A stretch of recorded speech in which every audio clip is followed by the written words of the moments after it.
जय हिंद साथियों। हवा हवाई परिवार की तरफ से अपने सभी परिवार को होली की बहुत बहुत मुबारकबाद है। हैप्पी होली। आज हम लोग याद करेंगे अपने अनुभव से कि प्रमुख सूचकांक को जारी कौन करता है। अभी तक हम लोगों ने, आप लोगों ने कितनी बार जो है ये चीज़ पढ़ा होगा ना कि वैश्विक भुखमरी सूचकांक को जारी कौन करता है ना। ऐसे ही भ्रष्टाचार धारणा सूचकांक को जारी कौन करता है। आपने तो पढ़ा है, कितनी बार पढ़ा है, लेकिन आज हम उसको अपने अनुभव से लिंक करेंगे ताकि भविष्य में कभी कंफ्यूज ना हो। आप बोल रहे हैं भैया आप ये कैसे बोल रहे हैं कि हम भविष्य में कंफ्यूज होंगे, तो ये देखिए क्वेश्चन, आप देख लीजिए। इस क्वेश्चन को रोकिए और देखिए। आपने अभी तक लगभग इन सारे सूचकांक को 50 से 100 बार पढ़ा होगा। मुझे पता है आप लोग सीरियस कैंडिडेट हैं तो 100 बार तो पढ़े ही होंगे, लेकिन वीडियो इसको रोकिए और सॉल्व कीजिए। देखिए आप कर पाते हैं कि नहीं। अभी आप नहीं कर पा रहे हैं, 10 मिनट की क्लास है, देख लीजिए। उसके बाद आपके अंदर इतना आत्मविश्वास होगा कि ये 4 नहीं बल्कि 40 ऑप्शन भी होगा तब भी आप ठीक कर देंगे। ये क्लास आप कभी जीवन में नहीं भूलेंगे, जीवन भर नहीं भूलेंगे, क्योंकि हम इसको अनुभव से लिंक करेंगे। आइए शुरू करते हैं क्लास को। देखिए, जब पूछेगा वैश्विक भुखमरी सूचकांक जारीकर्ता कौन है, वेल्ट हुंगर हिल्पा। देखिए इसमें से भुखमरी आपको नहीं, क्वेश्चन में भुखमरी तो रहेगा ही रहेगा। वेल्ट हुंगर हिल्पा वेल्ट रहेगा। बेल्ट बेल्ट मैंने ये देखिए बेल्ट पहने हैं ना। बेल्ट भुखमरी जो भूखे रहते हैं, जब आप देखिए कोई गरीब आदमी जब बहुत भूखा रहता है, मजदूर भूखा रहता है, तो जो पैंट अपना बेल्ट पहना रहता है तो बेल्ट उसका कितना चिपका रहता है ना।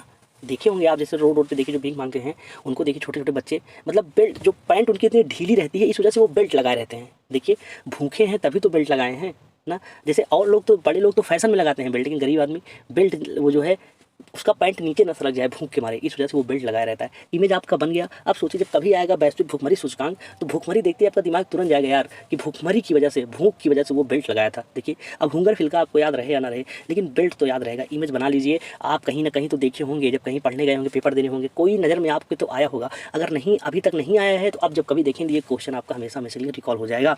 नेक्स्ट देखिए, भ्रष्टाचार धारणा सूचकांक को जारी कौन करता है, ट्रांसपेरेंसी इंटरनेशनल। देखिए भ्रष्टाचार जहाँ होता है, सरकार चाहती है कि भ्रष्टाचार न रहे बल्कि ट्रांसपेरेंसी, मतलब पारदर्शिता रहे। बताइए सरकार चाहती है ना, सरकार क्या चाहती है कि उसका जो सरकार भ्रष्ट हो। बताइए आप, कोई देश चाहेगा कि उसकी सरकारें भ्रष्ट हो? नहीं, बल्कि वो ये चाहेंगे कि जो पैसा अगर 1 रुपये भी दे रहे हैं तो मतलब एकदम ट्रांसपेरेंसी मतलब पारदर्शी तरीके से जो है शासन चले, भ्रष्टाचार ना हो। देखिए अब आप कभी बोलेंगे भ्रष्टाचार धारणा सूचकांक, अगर आपका दिमाग तुरंत जाएगा कि कोई भी सरकार नहीं चाहती कि भ्रष्टाचार हो, बल्कि वो ट्रांसपेरेंसी, जैसे पहले के समय में होता था, जब राजीव गांधी जी कहते थे कि हम 1 रुपये अगर भेजते हैं तो उसका जो है केवल 20 पैसा जो है लोगों के हाथों तक पहुंचता है ना। लेकिन मोदी जी इतना बड़ी आधार कार्ड, जनधन योजना, ये सब क्या है, अगर 1 रुपये डालते हैं तो पूरा पूरा पहुंचता है। तो देखिए कितना शानदार तरीके से भ्रष्टाचार पर रोक लगा कि नहीं ना। ट्रांसपेरेंसी के तहत जो है 1 रुपये पूरा पूरा आ जा रहा है। ये टेक्नोलॉजी के साथ हुआ। इमेज बन गया। नेक्स्ट आइए देखिए, वैश्विक शांति सूचकांक देखिए जारी कौन करता है, institute of economics and peace. देखिए इसमें आ रहा है शांति ना, देखिए इसमें भी आ रहा है पीस मतलब शांति, दो चीज लिंक हो गया। देखिए लेकिन शांति कैसे आएगी बताइए, विश्व स्तर पर शांति कैसे आएगी, जब उनकी इकोनॉमी, मतलब उनको इकोनॉमी अच्छी रहेगी तभी शांति आएगी। नहीं तो बड़ी बड़ी बातें करो तो बताइए इसमें आप शांति स्थापित कर पाएंगे नहीं। आप अफ्रीका में देखिए, वहाँ लोग लड़ाई कर रहे हैं, खाने के लिए लड़ रहे हैं, झगड़ रहे हैं, तो क्या वहाँ पर शांति आ पाएगी? नहीं। बल्कि अगर वो खाने के लिए झगड़ रहे हैं तो आप जाइए इकोनॉमी, मतलब पैसा वैसा जाकर दे दीजिए, लीजिए आप झगड़िए मत, कितना खाना है, जितना खाना उससे ज़्यादा हम उपलब्ध करा देंगे। तो बताइए क्या वहाँ शांति स्थापित होगी कि नहीं। आप अगर शांति स्थापित करना चाहते हैं देखिए तो इकोनॉमी से, फाइनेंशियली उनका हेल्प कीजिए, मदद कीजिए। देखिए अब आएगा ना जब वैश्विक शांति सूचकांक आएगा, शांति देखते ही आपका दिमाग तुरंत जाएगा कि यार शांति के लिए ना, शांति तभी आएगी जब सबके हाथों में पैसा होगा। देखिए अभी बेरोजगारी है ना, बेरोजगारी है, बेरोजगारी में देखिए कोई कितना लड़ाई उग्र हो जाते हैं बच्चे। क्यों हो जाते हैं उग्र बताइए, क्योंकि उनके हाथों में पैसा नहीं है। अभी आप खूब सारा पैसा दे दीजिए, खूब पैसा दे दीजिए, तो क्या वो जॉब करने के लिए ग्रुप डी के लिए 2 करोड़ फॉर्म अप्लाई करेंगे? नहीं करेंगे ना। तो अगर आप चाह रहे हैं शांति स्थापित हो तो इकोनॉमी से उनको मजबूत कर दीजिए। ये तो व्यवहारिक सी बात है ना, ये तो क्या, ये तो आप भी जानते हैं ना, ये तो हम भी जानते हैं। मैं कुछ नया थोड़ी नहीं बता रहा हूँ। इस क्लास का इंटेंशन ये है कि अपने ही अनुभव से, मेरा यहाँ जो देखिए अपने अनुभव इन द सेंस कि जो आपका अनुभव है वही मेरा अनुभव है। आप भी गांव, गलियों, शहर, स्टूडेंट, सबको जो आपने फील किया है, मैं भी गांव से निकल कर आया हूँ, तो मैंने गांव की हर एक चीज़ को ऑब्जर्व किया है। वो तो आपके साथ भी हुआ है। तो उन्हीं ऑब्जर्वेशन को इसमें ऐसे लिंक कर लिया जाएगा कि क्लास, जैसे अपने अनुभव को बताइए, आप कभी भूल पाएंगे? कभी नहीं भूल पाएंगे। माँ के प्यार, मतलब एवरीथिंग, दोस्तों के साथ हाथ, जो भी आपने जो भी अनुभव किया है वो आप जीवन भर मरते दम तक नहीं भूल पाएंगे अनुभव। जब वो अनुभव अपने नहीं भूल पाएंगे तो मैंने उसी अनुभव को करंट से लिंक कर दिया है कि आप लीजिए यहाँ लिंक हो गया। वो अनुभव नहीं बोलेंगे, क्लास नहीं बोलेंगे, आपने देख लिया होगा ना। नेक्स्ट आइए देखिए, विश्व प्रेस स्वतंत्रता सूचकांक जारी कौन करता है, रिपोर्ट्स विदाउट बॉर्डर। देखिए प्रेस, जो प्रेस वाले होते हैं इनके लिए कोई बॉर्डर नहीं होता। देखिए वो रिपोर्टिंग करने के लिए कहीं भी चले जाते हैं। देखिए जैसे तुर्की में भी भूकंप आया था ना, तो तुर्की में भूकंप आया था, यहाँ के आज तक वाले वहाँ पहुँच गए थे। नेपाल में आया था आज तक वाले, ABP न्यूज़। मतलब जो प्रेस है उसके लिए कोई बॉर्डर माने नहीं रखता। जहाँ लोग परेशान होंगे प्रेस वाले वहाँ पहुँच जाएंगे। आपने देखा भी होगा ना, जैसे यहाँ कुछ होता है तो BBC वाले चले जाते हैं। अमेरिका वाशिंगटन DC यहाँ रिपोर्टिंग करता है, तो उनके लिए कोई बॉर्डर नहीं है ना। देखिए जब आएगा प्रेस के लिए कोई बॉर्डर नहीं है, ये तो आप जानते हैं। तो ये क्वेश्चन आपका हो गया, लिंक हो गया, अब आप कभी नहीं भूलेंगे। नेक्स्ट देखिए global gender gap report world economic forum. देखिए जेंडर गैप मतलब महिला और पुरुष में अंतर। देखिए अगर देखिए महिला, देखिए एक देश में अगर जब दोनों लोग बराबर भागीदारी करेंगे तो वो देश आर्थिक रूप से बहुत समृद्धि अर्जित करेगा। ये बात तो आप जानते हैं। देखिए ना, सोचिए अपने देश के, जैसे आपने ये ध्यान दिया होगा कि जितने भी डेवलप्ड कंट्री हैं उनका एक चीज़ कॉमन है कि वहाँ की औरतें और पुरुष दोनों एक समान काम करते हैं। उनमें विभेद नहीं किया जाता कि ये औरत नहीं करेंगे, पुरुष तो करेंगे। तो वहाँ पर जेंडर गैप जो है बहुत कम है। जेंडर गैप देखिए कम है तो आपकी इकोनॉमी बहुत शानदार रहेगी। ये बात ध्यान दीजिएगा। देखिए विकसित देश क्यों हैं? क्योंकि उनका जेंडर गैप बहुत कम है। विकासशील देश विकासशील क्यों है? क्योंकि इनका जेंडर गैप बहुत ज़्यादा है। अपने दूसरे को नहीं, अपने देश को देख लीजिए। अगर सोचिए भारत देश की आबादी का 48% महिलाएं अगर वो काम नहीं करती हैं तो क्या ये देश विकास कर पाएगा? बताइए। 2 हाथ हैं हमारे, एक ही हाथ काम कर रहे हैं, तो हम एक हाथ से जितना टाइम लगेगा हमको विकसित होने में, अगर दोनों हाथ लगा देंगे तो वो समय जो है आधा हो जाएगा ना। देखिए जेंडर गैप, अब आपका दिमाग होना चाहिए कि जेंडर गैप कम करेंगे तो पहली बात तो है इकोनॉमी आपकी बहुत समृद्धि होगी। अरे जाहिर सी बात है सर, डेवलप्ड कंट्री क्यों है? क्यों वहाँ डेवलप्ड कंट्री मतलब अमीर, इकोनॉमी मतलब अमीर क्यों है? क्योंकि वो जेंडर गैप बहुत कम की है। इमेज बना लीजिए। देखिए जब क्वेश्चन आएगा ना ग्लोबल जेंडर गैप तो वर्ल्ड इकोनॉमी फोरम भी रहेगा। तो इकोनॉमी तो जेंडर देखते ही आपका तुरंत ढूंढेगा कि इकोनॉमी कहाँ है। वहाँ पर तो इकोनॉमी लिंक करना है ना, वहाँ देखते ही एक ही ऑप्शन में इकोनॉमी रहेगा, आप ठीक कर देंगे ना। नेक्स्ट आइए, देखिए वर्ल्ड हैप्पीनेस रिपोर्ट कौन जारी करता है? संयुक्त राष्ट्र सतत विकास समाधान। देखिए अगर समाधान इसमें देखिए आ रहा है ना, इसमें हैप्पीनेस आ रहा है। देखिए जब आपका कोई समस्या है उसका जब समाधान हो जाएगा जाहिर सी बात है आपको हैप्पीनेस मिलेगी ना। बहुत बड़ी प्रॉब्लम है, वो सॉल्व नहीं हो रही, सॉर्ट आउट नहीं हो रही है, तो आप जो है सतत प्रयास करेंगे। देखिए सतत आ रहा है, सतत मतलब सतत प्रयास करेंगे कि मेरा जो है ये समस्या का समाधान हो जाए, और जिस दिन उसका समाधान होगा उस दिन आपके चेहरे पर स्माइल आ जाएगी ना। देखिए और देखिए सतत विकास आ गया ना। सतत विकास मतलब मतलब कॉन्टिन्यूसली आपको जो है अपने जो है लगातार उसको करना है। जब लगातार आप जो उस पर प्रयास करेंगे कि अपने समस्या को हम सॉल्व कर दें, समाधान जिस दिन मिलेगा उस दिन आपके चेहरे पे स्माइल होगी। देखिए वर्ड हैप्पीनेस देखते ही आपका दिमाग अब तुरंत जाएगा कि हैप्पीनेस हमको तब मिलेगी जब मेरे प्रॉब्लम्स का समाधान हो जाएगा। देखिए अभी आपका प्रॉब्लम्स क्या है? अभी जिस दिन आपका समाधान ये है कि जिस दिन आपको नौकरी मिलेगी उस दिन आपके चेहरे पर जो है बहुत स्माइल आएगी ना, हैप्पीनेस, खुश हो जाएंगे, आपका घर परिवार सब खुश हो जाएगा। क्यों खुश हो जाएगा?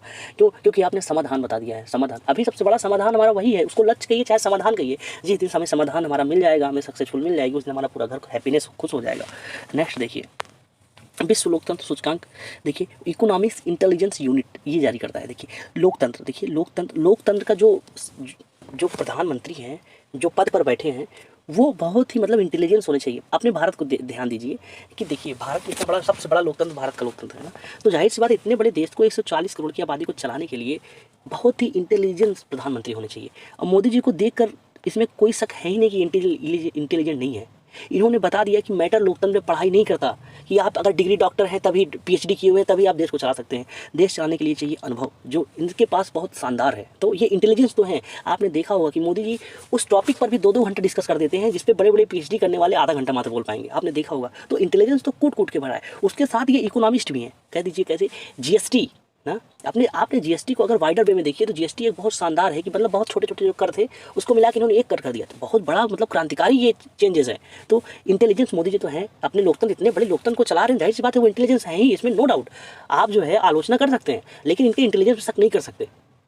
मानते हैं कि नहीं, BJP में इतने सारे नेता थे, उसमें से मोदी जी कैसे निकलकर सामने आ गए? बहुत लोग दावेदार थे प्रधानमंत्री के। तो देखिए मैं इधर नहीं घुसूंगा, मेरे भी इच्छा कहती है मैं बहुत कुछ डिस्कशन कर दूं, लेकिन नहीं करूंगा क्योंकि मेरा इंटेंशन है आपको याद करवाना। तो आप पहले मेन पर्पस है याद आपको हो जाना चाहिए। देखिए वैसे लोकतंत्र अगर आपका दिमाग बन जाएगा कि लोकतंत्र को चलाने के लिए इंटेलिजेंस व्यक्ति चाहिए। उसके साथ ही साथ देखिए इंटेलिजेंस तभी माना जाएगा जब देश की जो है आर्थिक समृद्धि बढ़े, GDP बढ़े ना, उसके लिए इकोनॉमिस्ट भी होना चाहिए ना। तो मोदी जी अपने इकोनॉमिस्ट भी हैं, इंटेलिजेंट भी हैं, और लोकतंत्र को शानदार तरीके से आज देश में अपना, पूरी दुनिया में अपना नाम हो रहा है। तो इमेज बनाने में क्या जा रहा है? आपको इमेज बनाइए। अब कुछ बातें इसमें सत्य नहीं होंगी, लेकिन हमको जो सत्य नहीं है वो तो याद करने के लिए बना रहे हैं ना। तो याद इन किन प्रकार, जैसे होता है ना, कोई अपना दोस्त जब आपको समझाता है तो वो बात सीधे आपके हिट करती है। तो मैं आपके एक दोस्त जैसे, अपने भाई जैसे डिस्कशन कर रहा हूँ। मैं कोई टीचर जैसे नहीं पढ़ा रहा हूँ आपको कि एक टीचर मैं आया पढ़ा कर चला गया, नहीं, बल्कि मैं डिस्कस कर रहा हूँ कि ऐसे डिस्कस कर लिया जाए कि अपने जो है सब कॉन्सेप्ट माइंड में क्लास सेव हो जाए। और आई होप कि ये क्लास सेव हो रही होगी। नेक्स्ट देखिए, वैश्विक प्रतिस्पर्धा सूचकांक किसने जारी किया? प्रबंधन विकास संस्थान। देखिए इसमें आ रहा है प्रतिस्पर्धा मतलब कंपटीशन, और इसमें देखिए संस्थान। देखिए प्रतिस्पर्धा कंपटीशन के लिए जैसे हम लोग एडमिशन कराते हैं, कभी कोचिंग में जाइए, देखिए कितनी सारी कोचिंग दिखेगी, दृष्टि, दस्तक, मतलब अभी कोई दिल्ली मुखर्जी नगर में कोई बच्चा चला जाए, जब वो खड़ा हो जाएगा तो उसके चारों तरफ इंस्टीट्यूट ही इंस्टीट्यूट रहेगी। ये बच्चा बीच में खड़ा है, चारों तरफ संस्थान ही संस्थान है। ये बबुआ तुम आ गए हो कंपटीशन की तैयारी करने, आओ हमारे संस्थान में एडमिशन ले लो। मतलब वहाँ पर तो जो है बीच बीच में जैसे एजेंट रहते हैं चाय की कॉपची वाले, जहाँ आप जाएंगे आप पूछेंगे सर हमको कोचिंग में एडमिशन कराना है, नए नए बच्चे बन गए, बोले अरे चलो वहाँ नाम लिखा लो, बहुत शानदार पढ़ाते हैं। मतलब तो देखिए कैसे कंपटीशन के लिए आप जाएंगे जब एडमिशन कराने, तो संस्थानों की ऐसे लाइन लगी होगी, आप बहुत सिलेक्टेड होकर आप चूज़ करेंगे मैं किस में एडमिशन कराऊँ। देखिए कंपटीशन प्रतिस्पर्धा मतलब कम्पिटेटिव एग्जाम की जब तैयारी करने जाएंगे, संस्थान देखिए संस्थान इंस्टीट्यूट ना। अब 4 ऑप्शन में एक ही में रहेगा प्रबंधन विकास संस्थान ना, एक ही में रहेगा। अब मान लो 2 में रहेगा तो वो अपवाद है, एक में रहेगा तो आपका काम हो गया है ना। नेक्स्ट देखिए, वैश्विक जलवायु जोखिम सूचकांक कौन जारी करता है? German watch NGO. देखिए जलवायु जोखिम, देखिए जलवायु जोखिम है कि नहीं, ये जो है यहाँ भारत मतलब पूरी दुनिया के लोग वाच करते हैं, देखते हैं। वाच मतलब देखना, देखिए watch, I am watching movie, watch मतलब देखना, मतलब जलवायु से कितना जोखिम है ये लोग वाच करते हैं, और हम लोग भी देख रहे हैं, ये वाच कर रहे हैं कि बताइए कि कहीं सूखा, एक ही समय में कहीं सूखा कहीं बाढ़, ये जलवायु जोखिम तो है ना। बताइए किसान से बढ़िया जलवायु परिवर्तन को कोई नहीं समझ सकता, उसने देखा है, उसने वाच किया है किसान ने कि बताइए गेहूं की फसल है ना, तो इस बार ठंडी नहीं पड़ी तो गेहूं की पैदावार कम होगी कि नहीं, बताइए। ऐसे ही अब इससे पहले चावल की खेती, धान जब बोया गया था तो बारिश नहीं हुई, तो उसकी जब बारिश नहीं हुई तो पंपों सेट से पानी किया गया, तो उसकी लागत ज़्यादा आ गई ना, हमको वहाँ भी प्रोडक्टिविटी हमको नहीं मिल पाई, इधर गेहूँ में नहीं हो पाया। तो जलवायु को तो हमने बहुत अच्छे से देखा है कि नहीं, तो जलवायु को हमने देखा है। जलवायु जोखिम को अब इमेज बन गया होगा कि कैसे जो है जलवायु जोखिम को हमसे बेटर, हम लोग से बेटर कोई नहीं जान सकता। हमने वाच किया है, हमने देखा है, फील किया है, तो हम ये क्वेश्चन गलत कभी कैसे कर पाएंगे? बताइए, नहीं कर पाएंगे। नेक्स्ट, अंतर्राष्ट्रीय बौद्धिक संपदा सूचकांक कौन जारी करता है? देखिए ग्लोबल इनोवेशन पॉलिसी सेंटर। देखिए बौद्धिक संपदा, देखिए अगर आपके पास बुद्धि है तो आप इनोवेशन करेंगे, जाहिर सी बात है। इनोवेशन करने के लिए बुद्धि होना बहुत ज़रूरी है। अगर आप बुद्धिमान नहीं है तो आप इनोवेशन नहीं कर सकते। जो इनोवेशन करता है वो बहुत उस पर बुद्धि होता है। देखिए अब जब है कभी अंतर्राष्ट्रीय बौद्धिक संपदा सूचकांक, बौद्धिक देखते तो दिमाग तुरंत जाएगा कि यार हाँ यार, बुद्धि जिसके पास है वही जो है इनोवेशन कर सकता है। अब मान लीजिए क्वेश्चन में ये लिखा रहे कि ग्लोबल इनोवेशन पॉलिसी सेंटर को कौन जारी करता है? अंतर्राष्ट्रीय बौद्धिक संपदा सूचकांक, नीचे ऑप्शन में रहेगा। तो इनोवेशन देखते ही आपका दिमाग तुरंत कहेगा कि यार इनोवेशन के लिए बुद्धि बहुत जरूरी है। अरे आप ही फील कीजिए कि जिसके पास बुद्धि है वही कुछ नवाचार करेगा, अन्यथा लकीर के फकीर तो सभी बन रहे हैं ना। एक इंसान आएगा उस लकीर से अपनी नई रास्ता बनाएगा और वही जो है इतिहास बना के चला जाएगा ना। थॉमस अल्वा एडिसन, वो भी चाहते लकीर के फकीर बन जाते, लेकिन नहीं, उन्होंने इनोवेशन किया, रास्ता बदला, सब एक लाइन पे थे, अलग हो गए, तो जो अलग हुआ आज वही इतिहास बनाया। तो बौद्धिक संपदा, इंटेलेक्चुअल प्रॉपर्टी, सीधी बात देखिए, बौद्धिक संपदा किसके पास रहेगी? जो है इनोवेटिव, जिसके पास बौद्धिक संपदा है, इंटेलेक्चुअल प्रॉपर्टी है, वो इनोवेटिव होगा, जाहिर सी बात है। नेक्स्ट, मानव विकास सूचकांक। देखिए मानव विकास सूचकांक के संयुक्त राष्ट्र विकास कार्यक्रम। देखिए मानव विकास कब करेगा? बताइए आप, मानव विकास तब करेगा जब विकास कार्यक्रम सरकार लाएगी। देखिए भारत में देखिए मानव विकास करे, इसके लिए भारत सरकार कितनी शानदार देखिए योजनाएं लाते हैं। देखिए प्रधानमंत्री आवास योजना, ये विकास कार्यक्रम है। लोगों के पास घर नहीं है, घर दिया जाएगा, ये आपके ऊपर छत आए ना। ऐसे ही उज्ज्वला योजना, मतलब आपके पास गैस घर में, आप ईंधन के लिए, ये मतलब विकास कार्यक्रम है, तो मानव का विकास करे। देखिए ऐसी जनधन योजना, मतलब स्वास्थ्य के लिए, देखिए स्वास्थ्य, ये आयुष्मान भारत, ये जनधन मतलब जो कृषि में जो पैसा मिलता है 6,000 रुपये, आयुष्मान भारत 5 लाख, ये सब जो हम लोग को मिल रहा है, मानव विकास करे, ये विकास कार्यक्रम। देखिए मानव विकास कब करेगा? बताइए सर, जब उसके विकास कार्यक्रम में पैसा खर्च किया जाएगा ना। ऐसे अन्न जो सब गेहूँ चावल मिल रहा है, ये यूपीए की सरकार का है। हर सरकार चाहती है कि विकास कार्यक्रम किया जाए, विकास कार्यक्रम से मानव अपना विकास करे। नेक्स्ट, मानव स्वतंत्रता सूचकांक। देखिए कैटो इंस्टीट्यूट, देखिए मानव स्वतंत्र उतना नहीं है। आपने देखा होगा ये जो महिला है, जो ये कैट इनके कमरे में घुस गई है और इससे इतना प्यार कर रही है, क्या आप सोचते हैं कोई मानव जो है क्या किसी के कमरे में घुस सकता है? नहीं, वो उतना स्वतंत्र नहीं है। लेकिन कैट जो है, बिल्ली, वो स्वतंत्र है। आपने भी देखा होगा, आपके घर में बिल्ली है, थोड़ी देर बाद दूसरे घर में छलांग लगा के पहुंच गई। आप सोचे कि आपकी महिला मित्र या पुरुष मित्र बगल रहते हैं, आप छलांग लगा के चले जाए, नहीं जा पाएंगे। आप स्वतंत्र नहीं है, घर पे बेड़ियाँ हैं, सामाजिक दबाव है, नहीं जा पाएंगे। लेकिन कैट जो है वो मानव स्वतंत्र से ज़्यादा स्वतंत्र कौन है? कैट है। आपको इमेज बनाना है, आपके घर में एक बिल्ली होगी, एक कैट होगी। आपने देखा होगा आपके बगल में पड़ोसी या पड़ोसा आपका होगा कोई ना, वो आप जाना चाह रही होंगी लेकिन नहीं जा पा रही होंगी, आप चाह रहे होंगे नहीं जा पा रहे होंगे, लेकिन आप देखते होंगे कि आपके घर की कैट निकली और उनके घर में पहुंच गई। इमेज बन गया, अब आप कभी नहीं भूलेंगे। नेक्स्ट देखिए, समावेशी इंटरनेट सूचकांक, इकोनॉमिक्स इंटेलिजेंस यूनिट। देखिए समावेशी इंटरनेट, देखिए इसमें आ रहा है इंटरनेट। देखिए इंटरनेट जो यूज करता है, जो चलाता है, वो बहुत ही इंटेलिजेंस होता है ना, और बहुत इकोनॉमिक्स, मतलब जो देखिए इंटरनेट जो चलाएगा, जाहिर सी बात है कि वो इंटेलिजेंट है ना। नहीं तो पुरानी पीढ़ी जो है, हम लोग से 2 पीढ़ी पहले दादा को कहाँ बहुत पढ़े लिखे हैं, लेकिन उनको इंटरनेट से फैमिलियर नहीं है, वो चला नहीं पाते।